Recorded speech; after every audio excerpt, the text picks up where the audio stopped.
entering the Mayo experience. Mayo experience. Mayo experience. Mayo experience. Experience. Welcome to the Pat Mayo Experience, presented by DraftKings 2023 AT&T Pebble Beach Pro-Am Picks, research, preview, guess the odds for the week, which is going to be pretty difficult because this field absolutely sucks. Still, we want to win some money this weekend, so we might as well dig into the research. Remember to smash the like, sub to Mayo Media Network, and leave your rating and review on the audio podcast on Apple or Spotify. Subscribe and download and set on your notifications to that as well. Always the easiest way to get the content. The walkthrough today will be provided by FantasyNational.com. Use FantasyNational.com/Mayo. Get yourself 20% off all of the pricing memberships.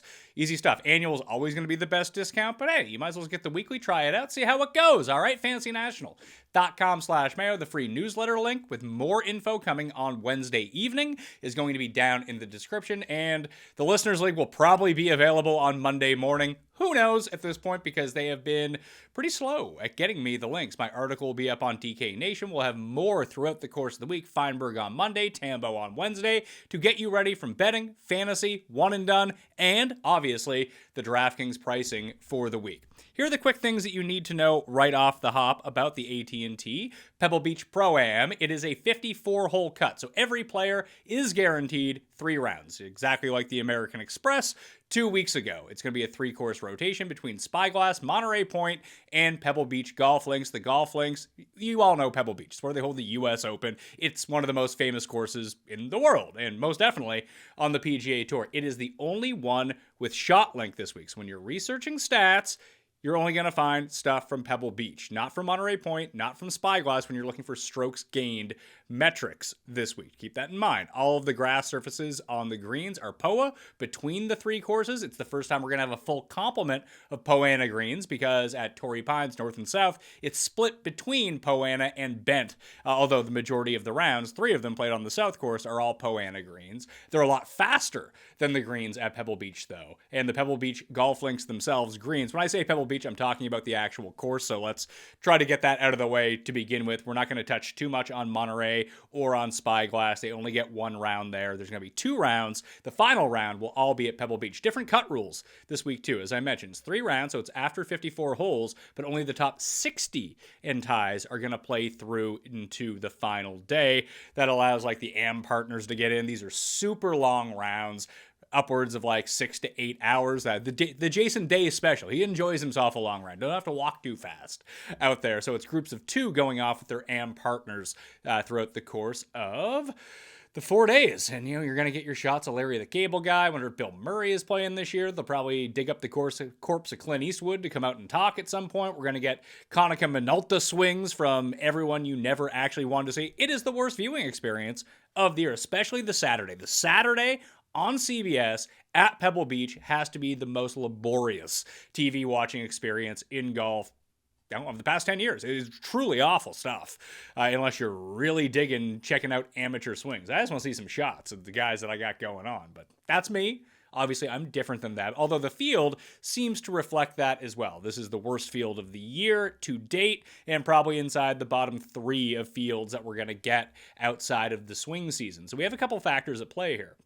One, you have the Saudi International, which is going on, which used to draw a lot of people away from this event. Now all those guys just play on the Live Tour, and that's what we're seeing. Basically, everyone who plays on the Live Tour is playing in the Saudi International this week. It's an Asian Tour event. Cameron Young is also playing. Lucas Herbert is also playing. I think there's a few other PGA guys in that event. It's like a proxy war for the Live and the PGA. Although the top-end PGA stars aren't going, they have decided to just take the week off, because you have the Waste Management next week, followed by the Genesis, 2 huge tournaments on the PGA Tour. You would think after settling Torrey Pines going Wednesday to Saturday in order not to conflict with football, you would think you have this open week where there is no football to really pump everything up. I know that the lead into the Super Bowl has really become a defining feature of the Waste Management. It just seems like no one wants to play this tournament. ever. And it's not one of the elevated events, so it's not the $20 million purse. You're going to get that at the Waste Management and the Genesis, because it's an invitational now, that there's just really no point. And that's really reflected in the quality of field that we're going to see this week. I told you I would try to keep it quick. Obviously, I didn't. Should point out, too, that the Pebble Beach greens are some of the smallest on the PGA Tour. You have around 3,500 square feet. So around the green, as long as you want to be hitting. You don't want to be missing a ton of greens, because green and regulation percentage just directly correlates with how well people do at this course. But it's very hard to hit all your greens in regulation, obviously. So you do need to have a modicum of a short game, especially on the final day. And if the wind picks up, it's hard to tell that this far out. That wind can wreak havoc on Pebble Beach golf links, and we're going to look at that right now and talk about the courses.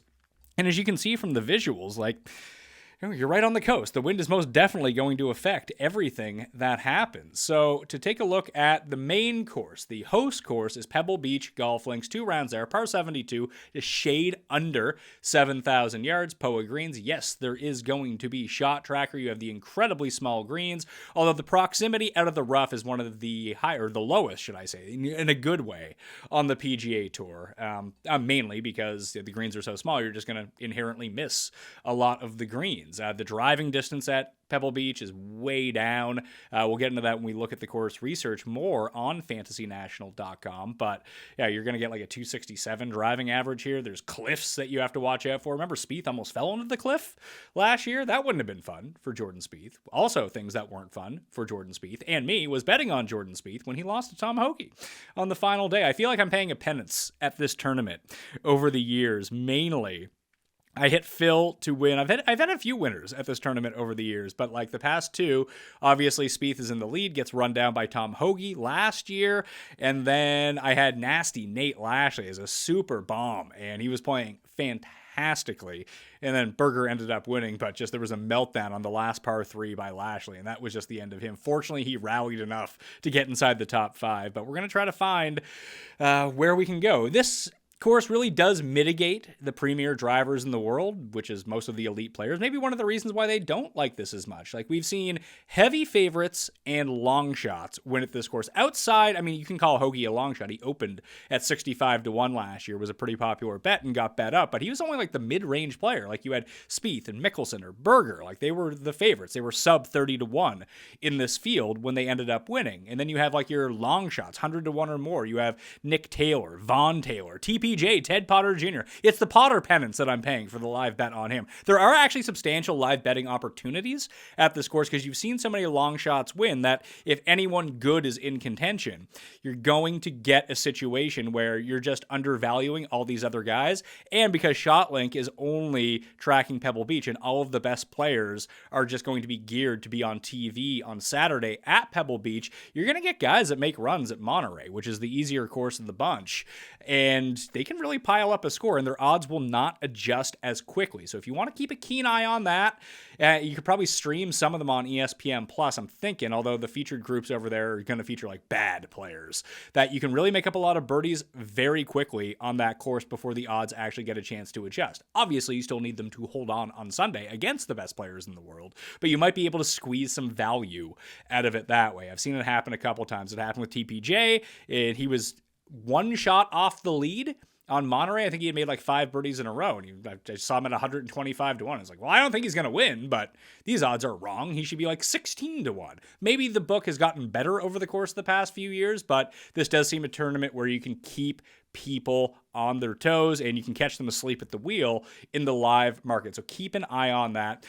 Wind is going to affect all the courses, less so Spyglass. Monterey is going to be slightly affected, but it is the golf links where you're going to see the majority of stuff go down in terms of the wind if that crops up. Spyglass is a par 72, just a shade over 7,000 yards. Sometimes it's slightly below 7,000 yards. It's all in that range. Poa Greens, no shot tracker. You get the one course there. Monterey Peninsula, par 71, just a shade under 7,000 yards as well. Again, the Poa Green. So I think we should take a step over to fantasynational.com and check out what we got going on in the field this week. It is a very bad field, as I mentioned. Matthew Fitzpatrick, Victor Hovland, and AT&T sponsor, Jordan Spieth, are going to be your big three players in the field this week. The next level down after that, you see like Dietrich's up there. Ben Griffin's been on a nice run. But honestly, like in terms of name power and long-term skill, you have like Pendrith, Keith Mitchell, Kuchar,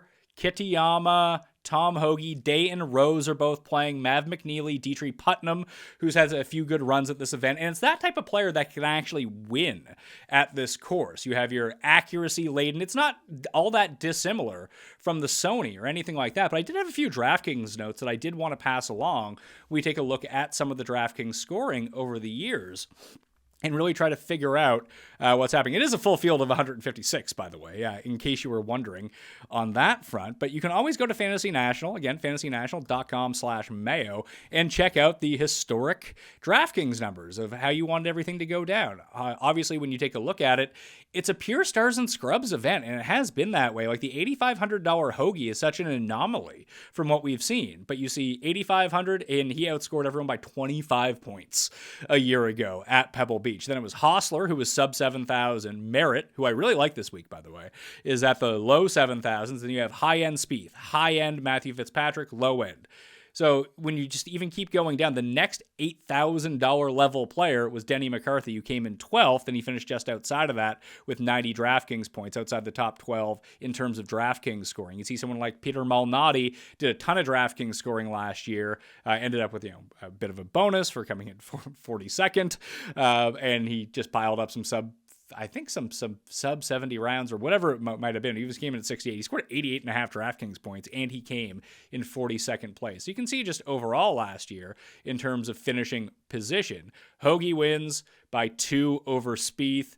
Then you have Hostler, Merritt, and Cantlay tie. Cantlay was very much in the mix and just kind of faltered down the stretch. Matt Fitzpatrick, Putnam, Power, Bird. You can just be like a short-hitting type player and have your putter and irons go super hot. And it's not even really your irons, it's your wedges. You need to score on par fives. They tend to be pretty easy. You can make a lot of eagles on some of these, but it tends to become and especially in a field with such little up top, that it then becomes even more variant like we see at a lot of these events. So let's take a look back at, ampersand, at the DraftKings scoring from 2021. So just overall last year, the winner checked in at $8,500, scored way more points than everyone else. 6 players scored 105 or more. In 2021, the winner was Daniel Berger. And as you can see, top-end guys. Berger, over $10,000. Cantlay, over $11,000. Spieth, $9,700. And you snuck in with Mav, Lashley, and Charlie Hoffman. I mean, I don't know if you could have fit all of those guys in. Even Max Homa, who we learned was a much better player than this. Even someone like Paul Casey and Jason Day, $9,500. $10,400. So the favorites tend to have a pretty good run at this tournament. 3 of the 4 top scorers in 2021 were at least $9,700. In 2020, the winner was $7,000, scored 23.5 more DraftKings points than anyone else. That was Nick Taylor. However, 4 of the 5 highest priced golfers that year finished outside the top 15 in DK scoring. That was the really weird outlier year. When you go back to 2019, the winner was $9,600, and it was more stars and scrubs. Each of the top 6 scorers were priced under $7,500 or over $9,000. In 2018, $7,100 was the winner. You had him, it was Ted Potter at $7,100, Dustin Johnson, Jason Day, they were both up there, and they were both at least $10,900. So the stars and scrubs in a field like this tends to be the way that you actually want to play it, which is kind of weird. You don't see that many tournaments like this, especially because you do get the 3 rounds. And maybe that's one of the reasons why it ends up working out that way, that you have an extra round with a star-studded field on pretty easy courses that talent is just going to win out over time. I don't really know the reasoning behind it, to tell you the God's honest truth, but that's just where I'm at the moment. Looking at players in the field, obviously we went over last year. The year before that, McNeely came in second. You're not going to find the winner from that year at this tournament because no one knows what's going on with Daniel Berger at this point. Lord knows where he's at. Hopefully he's getting recovered, and it should be pretty soon. Spieth has been the best player in this tournament over the last 5 years. Has never missed a cut. Only 1 finish outside the top 20. 3 consecutive finishes inside the top 10. Obviously, the last time that we saw Jordan Spieth, he went full Keegan on us. First round leader to missing the cut at the Sony Open. Wouldn't put too much stock into this. This has been a tournament where he's played incredibly well over the year. No different than someone like Jason Day, who is apparently not listed in the field at this point. That's really strange. I guess he's not playing. I really thought that he was playing. Okay, that makes no sense to me, considering this has been like his best tournament over the year. I'm going to cross him off my odds board then. That was stupid of me to say that Jason Day. I just assumed that he was playing. Streelman, Nick Taylor, Troy Merritt, and Scott Stallings are your best 5 in this tournament. I really like Mav McNeely this week. That's going to be no surprise to anyone, because when you dig into Mav McNeely a little bit, I've already written him up. That's why I'm kind of well aware of this. And you see the best career finishes he has. The Fortinet on Poa. So that makes some sense. It's a longer course, more of a ball striking course. But for a guy who gains distance on the field pretty regularly and loses on fairways gain pretty regularly, you can see the best performances of his career are either on Poa or at short courses. So Pebble Beach, he had the T2 back in 2021. He had the T5 in 2020. Short courses, all 3 of them short courses. RBC Heritage at Harbortown, a very short course. The Sony Open a few weeks back, Waialae, a pretty short course. Genesis, very long. John Deere, very short. You have like Mayakoba. So he's almost a part of that like Pete Dye circuit that we got going on. The short courses, you can probably throw Colonial into that mix as well. We've seen Spieth win at both those courses in the past. I don't even really know about the other ones, but the big thing to take a look at with Mav right now is like, look at these putting. So basically since the Shriners, and he's not having a great go at Tour. He did make the cut and he's putting incredibly well. His irons have been absolute dog shit, but he's gaining like almost 2 strokes per round on the green. And when you kind of look at it, you'll see that Poa has been his preferred putting surface over the years. So it's going to be pretty shocking when you see what his odds are on Monday morning at DraftKings Sportsbook and elsewhere. But it is worth keeping that you do see a lot of players tend to play this course well over and over, this event, and it's not necessarily usually the place of a breakthrough, although we did see that with Hoagie a year ago, that this does seem like pretty prime for Matt McNeely to get his first win, as long as he does. And I don't love this for Vic. I have no idea how Vic has played at this tournament over the years, weirdly enough. Let's take a look at that tournament history again and just try to dig in to see what Vic has been up to. Let's see, Vic played this in 2020, and he was T38. He did actually go incredibly well at the U.S. Open. I believe he was a low am. He and Morikawa both played it pretty well, although his putting splits have been really good on Poa over the years. Doesn't play on a ton of Poa. And then we'll take a look at the U.S. Open. I believe it was 2020, 2020, he was T13 at the U.S. Open at Pebble Beach. So, kind of a harder circumstance, and all of the rounds obviously were there, although we've seen him win Birdie Fest at Mayakoba, so maybe this is actually a pretty decent spot for him. Not that you're going to get an odds break because he hasn't really played the course all that many times. I think we know that talent tends to win out, although his biggest skill set being so good off the tee, as I mentioned, relatively mitigated at this course. He needs to be able to kind of fire up the wedges, make all those putts. And for years, Dustin Johnson was always the prohibitive favorite at this tournament. And look, Dustin had some great runs at this tournament. He's won this tournament twice, but I think it had been like 12 years since he actually won. Obviously, he's not allowed to play in it anymore because he's on the Live Tour, but you can use all of these skills, the ball striking, but really it might just come down to a putting contest, and that really does even out the field for what we're looking at a lot of the time. So other players in this field who have had some pretty good run over the years, let's try to take a look at it. I can't believe Jason Day isn't playing. He would have been like everyone's one and done pick. Hoagie had the top 12. You'll see a lot of guys. I'm trying to find the note that I have on it. Let's see. Course history has been very strong at Pebble Beach. All winners this millennium had previously made a cut at Pebble Beach in their career before winning, and most of them had a top 10 in their career at some point before winning. You see, Hoagie was 12th, then first, so I guess he would not qualify. T12 is pretty damn close, though, so that actually does make a lot of sense. Since 2000, the leader or co-leader after 54 holes has gone on to win 13 times, including 8 of the past 10 years. Hoagie was in a 3-way split a year ago with Bo Hostler and I want to say Putnam. Could be wrong on that. It was a 3-way tie, though, at minus 15, and Spieth ended up catching up. Then Hoagie overtook him to win at minus 19. 6 first-round leaders have gone on to win since 2000. Nick Taylor was the last one to do it in 2020. He was also the first international winner of the event since Vijay Singh in 2004. So Americans have really piled up a lot of success at Pebble Beach over the years. Oh, QAnon Scott Piercy. He made 4 or 5 cuts at this tournament. You can see Putnam. Putnam's had some pretty good run here over the years, as has Brian Gay. Brian Gay's getting pretty old at this point. Damon is playing for the first time in 2023. Ditto with Kevin Kisner, by the way. Both those guys playing for the first time. Power is back. He hasn't played since Tournament of Champions in America. He has been overseas playing. He played in that Hero Ryder Cup style event with Ireland and Great Britain, and I believe he played last week in the Middle East. Can't quite remember at this moment. Taylor Moore has some pretty good Poa Putting splits. Was T20 in his first appearance here last year. Taylor's been really good at this tournament too. Nick Taylor won, Vaughn Taylor won. Maybe Taylor Moore will be the next one to join in on that. I'm not especially sure how that works, but that could be an angle that you can check out. Lipsky, okay. Let's take a look at Lipsky. I feel like I had him, and he was in the running at Amex or Sony. It was Sony. He did it. I don't think that Sony's necessarily a corollary course, but you can see lately, Mayakoba, bit of a short course. Obviously, it correlates really well with Sony. We know that. But they are on the shorter end of courses, just like this one. He's played well at both those in his last 2 starts. See, Mexico, Corrales, coastal course, slower greens. They are slow greens at Pebble Beach. They don't get amped up like Torrey Pines, super fast greens, Riviera, super fast greens, slower end of sticky Poa at Pebble Beach as well. So keep that in mind. Yeah, T24. Okay, so maybe Lipsky's is worth another look this time around. Tough to say. You never know how this stuff is going to go. Let's try to take a gander at the key stats this week and see how all of that is going to play itself out.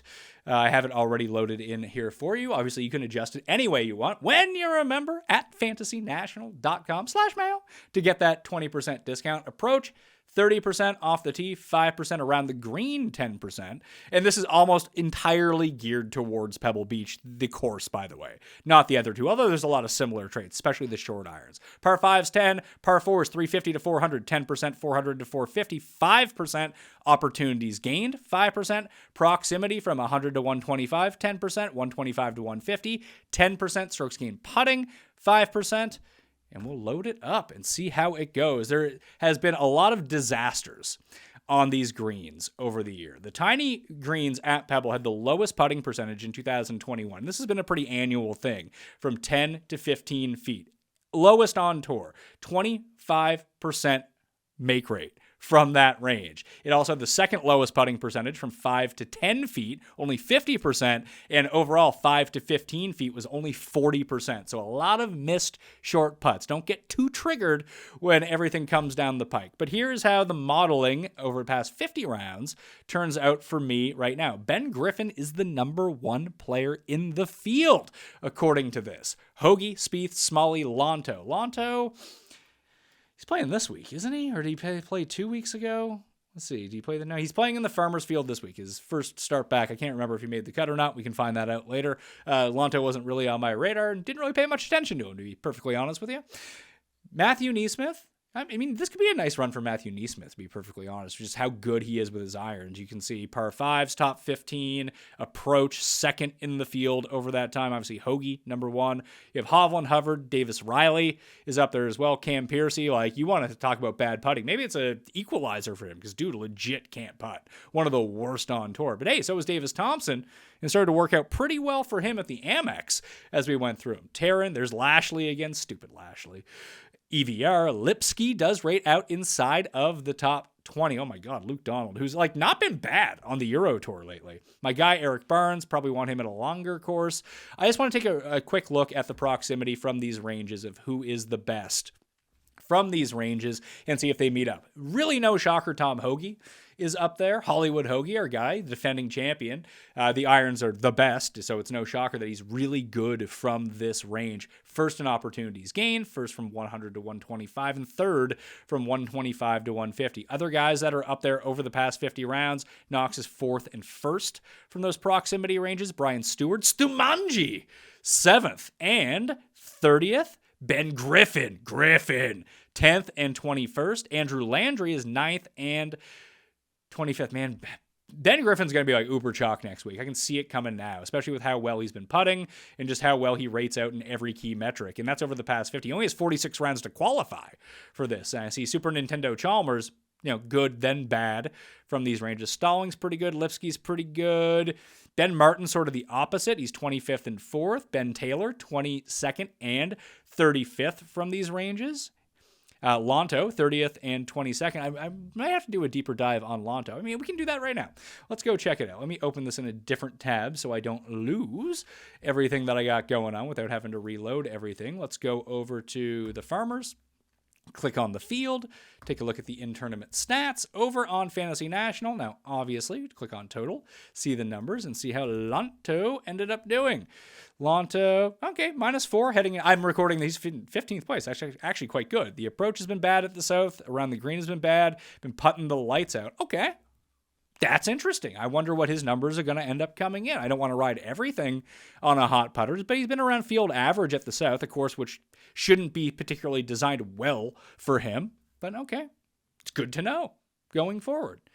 Go back to Pebble Beach, see how we're doing here.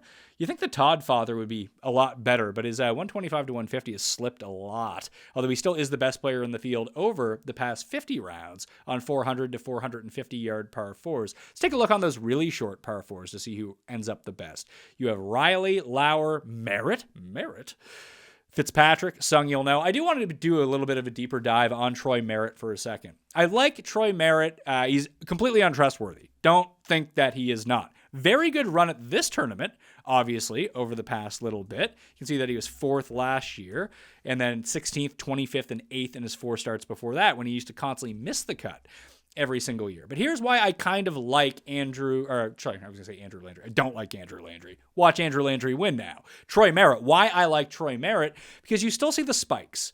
And because of his high variance, and he sucks so often, that his price never really gets high, be it DraftKings and the betting market. That may change because of the good course history this week, but I have my doubts that when he's opened, it's anything less than 80 to 1. Like he could be triple digits at some place. I don't think people are really trying to sniff out what's going on with Troy Merritt right now, but you just see the spikes, and you've seen him hit. Like he's won the 2 tournaments, over 10 strokes on approach in those tournaments. You've seen these like amazing putting rounds, 9.9, 9.5, 8, 7.5, 7.2. We know it's there, and it just comes out of nowhere. There's really no rhyme or reason to it. He can be the best or worst approach player in the field in any given week, as we've seen, and ditto for putting. Like he can be by far the best. He's sort of like a version of JB Holmes in that way, except it happens a bit more often for him. So we see him coming in like, he had a spike week at Sony and did nothing else right, especially chipping. The chipping was particularly awful. But more often than not, he's pretty good with his irons, like 50% of the time. Catch him with a hot putter. Obviously, he tends to putt pretty well here. Poa is his best putting surface. And there we go. Difficult rounds does not do well with those. But if it gets windy out, he tends to be really good in those rounds. He's just a very bizarre player. He is an ultimate GPP play. He is a long shot bet. And listen, he's not a prolific winner by any means, but he does have 2 wins in the past 8 years. If you'd bet him every time, you'd probably be doing pretty good at this point, considering he's hitting triple digits when it comes down to it. And even as an each way, like he has a lot of top 5s. Even last year, 1 at Pebble, 1 at Valero. Maybe Valero we can look at as a potential crossover course for here. Look, guys that play pretty well. You have Hostler, played well at both last year. Merritt, similar type fields as well when we really dig into it, because these are not strong fields. Obviously, Spieth has had good run at Valero in his career. So at Tringali, JJ Spawn, maybe Spawn is someone we need to look more into this week if he's playing. Is he playing? He's not playing. Of course he's not playing. No one wants to play the stupid tournament. You think he'd want to go and try to get a win somewhere. But even to look at it some more, Stallings has good run at both tournaments. Siwoo has as well. Denny, top 20 at this tournament last year. And he was 12th at Pebble Beach last year. Streelman, obviously a really good run. Snedeker has won there before. Snedeker hasn't been good in years. And somehow he came T18 at this tournament last year. Nasty Nate Lashley. So maybe there is something between these 2 courses. At TPC San Antonio, AT&T Oaks. Why? No idea. Couldn't tell you why that is. It's a longer course. They seem to have nothing really in common except for strength of field, and maybe that's just trying to dictate that similar type of players, the good players, are going to end up coming out on top in a lot of these tournaments once it gets down to it. So I really have no rhyme or reason why. Maybe someone smarter than myself can dig into that, but that's where I'm going at the moment. Let's shrink down the sample size. The past 24 rounds, obviously the Farmers information is not embedded into the system yet because the Farmers Insurance Open is not over as of yet. I'm still, fingers crossed that Max Homa can make a run here on Sunday and really go for it, but I don't have my hopes. He kind of blew it on the back nine once they mic'd him up, which we'll talk about more on Monday's show with Jeff. I actually really like that. I thought that was awesome. But past 24 rounds, Griffin is still number one, but then Lipsky, Hoagie, Neesmith, Smalley. Smalley continues to pop up here despite being very poor on the short-ish par fours and around the green has basically nothing. But hey, Hoagie has basically nothing around the greens too. As long as you're hitting your greens in regulation, you're good to go. Bob Shelton, okay. Take a look into Bob Shelton. Kitayama, poor guy. He was like plus 8,400 this week. I bet on him too. Good guy. Lonto continues to pop up, but again, his stats are legit from his past 24 rounds are legit from last year. John Deere Travelers U.S. Open when he ran bad, had back surgery, so you could probably throw those ones out. Maybe he's still good. Who knows? Who knows with him? Maybe he's fine. Ben Taylor, Will Gordon, another guy who missed the cut for me. Shame on you, Will Gordon. I put faith in you. Russell Knox continues to rate out really well. Best in both those proximity ranges. We know that he's had good run at this tournament. I just doubt he can ever make a putt when it matters, but it's a pretty weak field. He could probably get it done. Lashley continues to be up there. Eric Burns. Where's my guy Eric Cole? Is he playing Cole's hole? Oh, yeah, Eric Cole. There we are. Great putter. Terrible on these short ones. Good on really short par fours. The next range of par fours, not so great. It's not terrible for Eric Cole. You're going to have to, if we do the Stars and Scrubs build this week, then it's going to be tough to figure everything out, and you're going to have to squeeze some of these losers into your lineup. Putnam, Damon, Grayson Sigg. I remember Grayson Sigg was on a really good run either last year or the year before. Can't quite remember now. He ended up coming 33rd, but I believe that was on the heels of a really terrible final day. Where's the Sig man? Yeah, 75 on Sunday for him. Sometimes it's worth keeping note on players who were very much in the mix the entire time and ended up not doing very well. Like Kelly Craft lost to Jordan Spieth. He came in second place the year that Jordan Spieth ended up winning this. That was years ago, but you can see he still lingered around for a little bit. Other guys like Day had a very poor final round. I can't believe he's not playing. Just look at this run at Pebble. So he was T24 last year. Before that, 7th, 4th, 4th, 2nd, 5th, 11th, 4th. That's crazy. It's craziness that he's not playing in this event for a guy who maybe he feels like his game is so good right now and he's really starting to get it all back that he can skip this tournament. But it's just really strange to me that he played the American Express and is skipping this one. I guess he can try to build up enough points to get back into the Masters, and I think he's already like 60-1 to win the Masters. I don't even think he's in the field as of yet. Anyway, that's just kind of looking at it. So I don't hate going through the leaderboards for a year and just see guys that perform pretty crappy in round 4. You can sort yourself by round 4 here.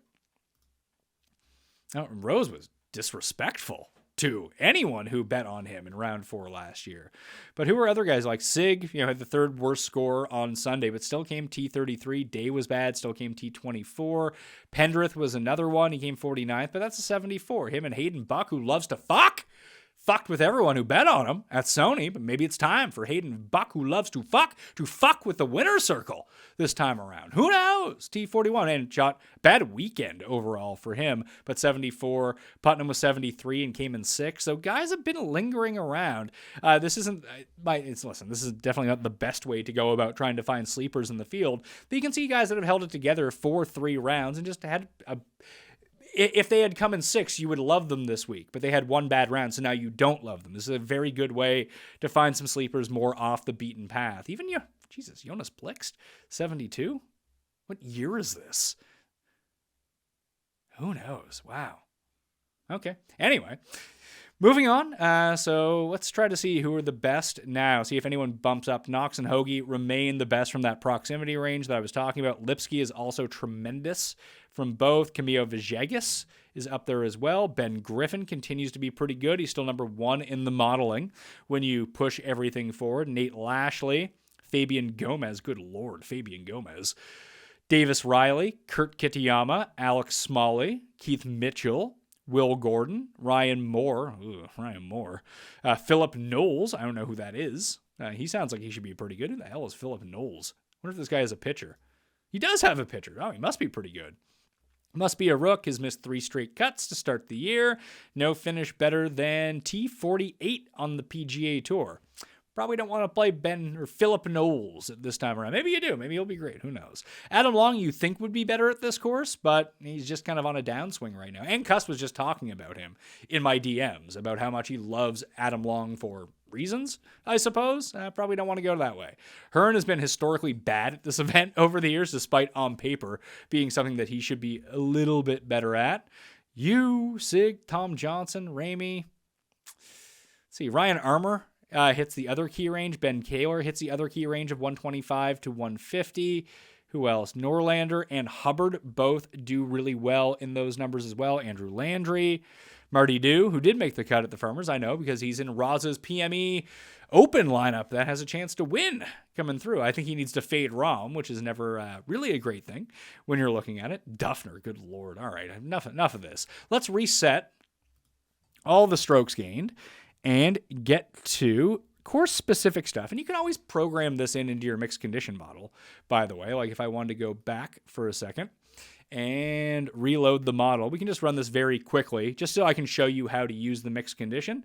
So we're going to put in past 24 rounds, mixed condition modeling. I so very rarely do this on the walkthrough, but I don't think it's the craziest thing in the world in order to do the walkthrough for. I mean, this is what we're here for, to dig into the research. And these are all tools that I use at my disposal throughout the course of the week. This isn't the only 45 minutes a week I do research on golf, shockingly enough. You think I'd be better with all the research that goes into it. But if you click on mixed condition model, what you can do is go to my rank. I just want to put in, and I'll label it past 24 model. And this will start to create a new model for myself. So I'll add that into the mix. And now I'll go back to strokes gained overall and try to take a look at courses that are under 7,200 yards, because that is a filter that we have over here. Let's see. Where are we at? Less than 7,200 yards. So we can just look at the past 24 rounds on courses that are less than 7,200 yards. We'll do it by strokes gained total. Power, Hovland, Griffin, Dietrich, Lonto. 1, 2, 3, 4, 5. Putnam, Fitzpatrick, Van Rooyen, Neesmith, and McNeely round out the top 10. So let's throw this one in there as well. We'll go select strokes gained total, past 24, 7,200 under. And boom, we'll add that into the mix right now. And you can always look on average as well to see if anyone kind of pops up who may not have as many rounds to qualify. Nicholas Echeverria all of a sudden pops up there in only 13 rounds. That's all he's qualified for. But if you do take the 24 rounds, you're going to get a pretty recent and smaller sample anyway. You still see Cooch is up there. Smalley has played well at these courses. Rose, Ben-Ann, Pendrith, Sig. All right, I wonder who the guys who were like disasters. Brandon Matthews. Okay, there we go. As a long drive champion, that is not super surprising. That's going to be, there's our guy, Philip Knowles. Anyone who just really stands out here? Novak, Duffy, Trevor Cohn, Higo. Higo's on like kind of a heater at the moment. Listen, I love Higo. Big fan of Higo. Might have to go to Higo this week. I think he's playing pretty well at the Farmers again as well, too. So you have the 11th after he made like 30 birdies in a row. Like, he'll just pop. I mean, obviously he's won on the PGA Tour. He's won twice on the Euro Tour. We had the 11th from him. He had Memorial last year where he was inside the top 20. And then he had Sanderson Farms where he finished top 5. He can get it going. Don't necessarily hate Higo here. Let's go Higo. South African guy. Might just try to pile up on the Americans because that has worked really well, at least North Americans. Because, I mean, VJ was an international winner in 2004, but we just confine it to North America. Nick Taylor, Canadian. So all of a sudden, we're good to go on that front. If we just look at tee to green, on average, at these shorter courses, you see that Neesmith does stand out. So this is taking putting out of the equation. So Neesmith, Griffin, Nick Taylor, who is a winner here, Andrew Novak all of a sudden gets a big boost up because the strokes gain totals are really bad, mainly because he's losing 0.6 strokes per round on the greens. Goya, who I think once saw a bunch of money in Showdown last week. I feel like Goya makes the cut every week, but I don't think that's true because I think his name is just Goya and that really stands out to me. So yeah, he had missed 3 in a row, but yeah, even before that, this guy sucks. What am I talking about? Was T28, did make the cut, I believe. Yeah, he made the cut. He was inside like the top 10 after the second round. No idea what he did after that. I assume nothing great because I don't think he's on the leaderboard anymore at the time of this recording. Hoagie, Mitchell, Smalley, Percy, Spieth, Lipsky. So we're looking at like Lipsky, Troy Merritt. Oh, Marty Dew. There he goes. Ryan Palmer, Ben Ann, Mav McNeely, Matthias Schmidt. Matty Schmidt could be a look here. I believe that he ended up missing the cut at Torrey. Don't hold me to that because I wasn't paying too much attention. But let's see. Nationwide, that's on Barbasol. He was inside the top 10. American Express. So, course rotation, weaker fields. All right. So, if you want to build up any sort of case for him, that would be the case. Doesn't necessarily hit his irons all that well all the time. The dude mashes it off the tee, which isn't the greatest thing for here. But again, still worth looking at. So in our mixed condition model, we've thrown into the other thing that I want to look at. Let's go to putting. And we're going to turn off the filter for under 7,200 yards. And we're going to look at pure Poa and see what we got going on an average basis, because there's guys that we're going to be able to throw out right away because they have 2 rounds or something like that. Just click on the Poa greens on the left-hand side because this is going to be 3 rounds of pure Poa, and we can just take a look at strokes gained putting over that range. You can put in whatever range you want. We have past 24 rounds. Let's take the average and just see who's the best. You have John Pack, Marcel. Oh my God, Marcel Siem, the dude with the knife in his mouth and in the ponytail, the German dude. All right, he only has 4 rounds of qualifying. He has 2 rounds of qualification, 4 rounds total. Blix, Kuchar, Justin Suh, Kevin Kisner, Denny, Webb, Hubbard, Zach Blair. There's a blast from the past. Zach Blair, I once bet on him to win the Honda Classic, and I think he finished at plus 19. But yeah, great Poa splits for him. Interesting. All right, made the cut at the Sony. Good enough for me. Maybe we'll fire up, and we're not going to fire up some Zach Blair. Who am I kidding? I probably will, and then lose money on it and be like, why did I lose money? Oh yeah, bet on Zach Blair. Jimmy Walker, Ted Potter Jr., Troy Merritt, Mac McNeely, Taylor Moore, Bryce Garnett, Justin Rose, Jordan Spieth, JB Holmes. Okay. So we're getting more of a picture here. So let's throw this in. That's the average. When you take the rank from overall, it's obviously going to filter out some of the guys with really low rounds. Justin Suh has been so good, even in 7 weighted rounds. He still ends up there as well. But I want to throw in the average. So let's do that. Throw that in. We're going to go strokes gained putting. Poa, putt, pass 24. Add that to what we're up to. And that could be good enough to run everything anyway. The last thing I want to look at is just rounds gained. Strokes gained putting on Poa in their career. How many times have they gained on the field? Been in the better half of the field versus everyone else. So you have John Pack 100% of the time. Dylon, 80% of the time. So 4 or 5 rounds. He's been positive on the field. Blix, Kuchar, Denny, all right, are all above 75%. You also have Ted Potter Jr. in there as well. Taylor Moore, Justin Suh, Troy Merritt, Mav, and Kelly Craft are all the players with more over the past 24 rounds, beating the field more than 70% of the time on Poa greens on the green with their putter. And we can flip that too, guys who are just terrible. So guys, there's a bunch of guys who just have no data to speak of. Harry Hall, 0 for 1. Robert Garrigus, 24 rounds in there, 16%. Norlander, and it's funny because he came second at Torrey Pines once, and I assume he putted well that year in 24 rounds, only gaining on the field or lose. He's 3 out of 10, 30% down there. Burmeister, not great. Smalley, not great. Kitayama, not great. Probably should have looked at that coming into the week. Stanley, 33% might be like high for him versus anywhere else because dude sucks on the greens. Just like Byung-Hun An, Harry Higgs has been bad. Austin Cook has been bad. Lingmerth, Grayson, the Gribbla, Joel Damon, Mullenix. All right, but now we're back up to like 35%. Now we're into coin flip situations, but I just want to try to isolate that down at the bottom. So that's a look at Poa putting for the moment. So let's take a look at this mixed condition model and see what we got going. We have my rank, past 24 in the model, strokes gained total, past 24 rounds, 7,200 yards or under, and strokes gained putting on Poa. Just, you can weight this any way you want. You can add more into it. You can click on the walkthrough, although I think I did a pretty good job of just explaining how that works right now and just see what it gives us. It's just another way to look at things. Put it that way. Let's see. Sort by my rank.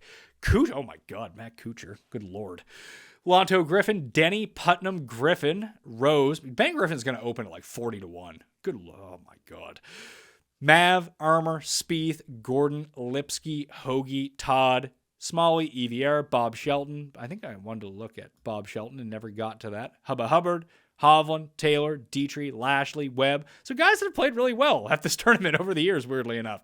Fitz, Ben Taylor, Adam Long, Neesmith, Power, Coles Hole, Kisner, Keith Mitchell. Okay, let's take a look at Bob Shelton.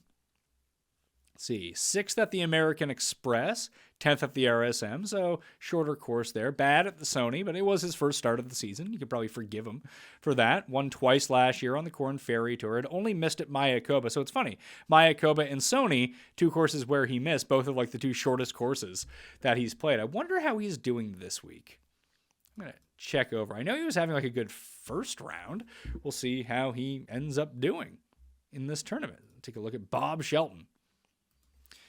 Robert Shelton. He did make the cut, and he is 3 over. So he must have he was 3 over, I suppose, on the Friday round. Gaining a bunch on approach at the South Course. Can't putt to save his life, can't drive to save his life. Like those approach numbers, though.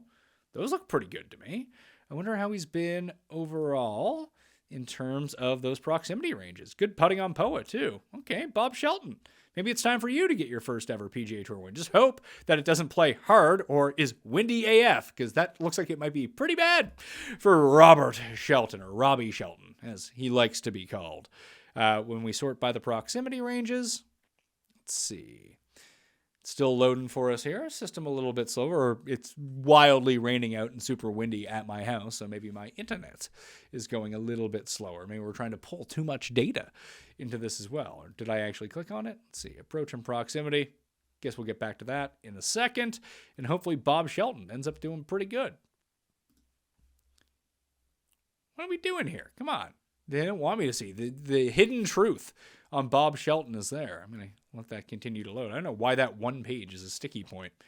Oh, message Moose. That's poor Moose gets messages from me all the time. I'm like, yeah, we got to fix the Robert Shelton approach page on Fantasy National. I mean, we do need to fix it, obviously. Obviously, there's something loading a little bit slower, trying to pull the wrong data from it. But the approach has been pretty good. It's really interesting. It's funny that he didn't pop up in any of those key numbers that we were looking at. I suppose I can just look at it this way. Proximity. Just proximity stats in general, taking a little bit longer to load here. Bob Shelton. Yeah, it's funny. It's just been bad on proximity overall, though when you look at approaches, oh no, because I still have Poa on. That's why. Click off Poa and see if that gets any better, because it's been a lot of short Poa at the moment. Short term, or just from years past. Bob Shelton. Okay, yeah, here we go. The approach has been a lot better for him. Good from in close, good from 150 to 175. We take a look at the course breakdown. You can switch to all of the courses if you want, but all the strokes gain data is going to be from here. Oh, shocker. Around the green actually means more than off the tee amongst the top 10 finishers at Pebble Beach, which is kind of hilarious. It meant a ton at the U.S. Open. I don't want to pretend like it doesn't. The plurality of shots this week are going to come from 100 to 125, and it looks like if you combine 75 through 150, that's where the majority of approach shots might be coming from. Maybe not. And it's about like 50-50. A lot from 200 plus, that's mainly due to the par 5s, and you can even see a lot of these short par 4s, only not a ton of the real long ones this week. Like when we sort by the yardage, you see, 1, 2 over 450 yards. And one of those is 451. So that is worth taking a look at. All right, there we go, Bob Shelton. How are we doing from the fairway? How are we doing from the rough from each of these distances? We might have too much information on this page. That's why it takes so long to load. How do we do with the American Express? And actually not good from the key ranges I'm looking at, better from the other ones. But even before that, he's been really good from 100 to 150 lately. So maybe Bob Shelton going to go on the list along with Lipsky, Griffin, Neesmith. All right. We're starting to build a card here of long shots. Although, I mean long shots for DraftKings purposes, because that's the route that I want to go down. So let's guess the odds for Pebble Beach. I think they're going to be wildly unfair odds, to tell you the truth. But you have your big three that we're coming out with. You got Vic, you got Fitz, and you got Spieth. Hoagie might get lumped into that mix based on the way that he has been playing. I doubt that he'll be as close to those guys than he is. Maybe he's on a tier by himself in between. I don't know. I also thought Jason Day was playing, so I had him at 18-1. But I have Vic at 10 as the favorite, and Spieth and Fitz both as 12. I could see them all being level by the end of the week, depending on where people go, because I don't know if people are going to love this course for Vic, although based on where he's played really well, it actually makes a ton of sense that he would do well here. After that, I have Mav at 22 and Hoagie at 18 as the next new little mini tier. One guy could be 16 and 18, though, for all I know. Check DraftKings Sportsbook or my Twitter account, at the PME. Monday morning, when the odds drop, I will tweet them out for you. Seamus Power and Justin Rose at 25-1, and then you have the next level down, Kisner, although he hasn't played, at 33. He might push 40. That seems fair.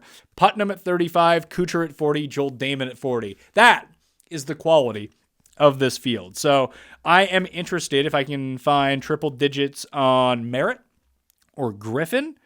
I think those are really good numbers. I doubt you'll get a triple digit on Neesmith or even Lipsky at this point, but it's worth looking at these longer shots because I know that, listen, I just ran the numbers. I'm not saying that I have an influence on the market because I don't. Or maybe I do in really bad ways, I suppose. But people who run similar numbers are going to figure out the same sort of plays as me as well. So I just expect there to be a lot of money coming in on those guys pretty early if the numbers are right. If the books want to take money on that, they'll list them at like 150-1 to start and drop them to 50. So you'll get all the loser money from me and my buddies, and then all of like the I don't want to miss out on this 50-1 when someone else got it for 100 points more later on in the week, because that's probably the best way to structure your golf bets. Put the guys who you know people are going to bet on at really good odds early, drop them so when people write their columns and do everything like that, that people will be like, oh, I need to bet on Ben Griffin. I don't care that he's 20-1 anymore. When he was listed at like 100-1 earlier in the week. That's how this stuff works. Anyway, that will do it on the Pat Mayo Experience. Thank you all for watching. Smash the like to the episode. Sub to Mayo Media Network. Tell some friends about the show as well. I should have the Listeners League for DraftKings on Monday. Tune in then with myself and Feinberg. Got Tambo on Wednesday. And there's a really big tournament overseas at the Saudi International this week. So tune in to Sky and Tom Monday evening on Mayo Media Network as they break down the DP World Tour and international events for us in long form. And they've been much hotter than I have, I haven't picked a winner yet this year. Bunch of seconds. That's always fun. But that's just the way the cookie crumbles sometimes, right? I'm Pat Mayo. Thanks for watching. I'll see you next time. Experience! Experience!